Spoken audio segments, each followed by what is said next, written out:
is köztük bőven, és diákjainknak, jelenlegi diákjainknak is szülei között. És köszönjük ezt a vendégszereplést, az egész műsor, ünnepi rendezvényünk a végéhez közeledik.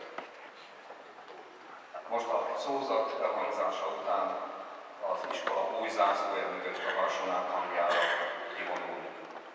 Egyúttal felkérem a meghívott vendégeinket az ünnepi asztalhoz a fogadásra az első emeletre. Isten éltessen valamennyiünket!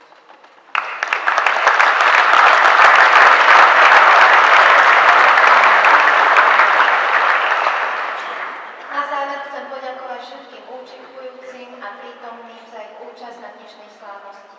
Po zaznení slávnostnej piesne Sózat a vynesení vlajky za zvukov fanfár očakávame všetkých pozvaných hostí na slávnostnej recepcii na prvom poschodí.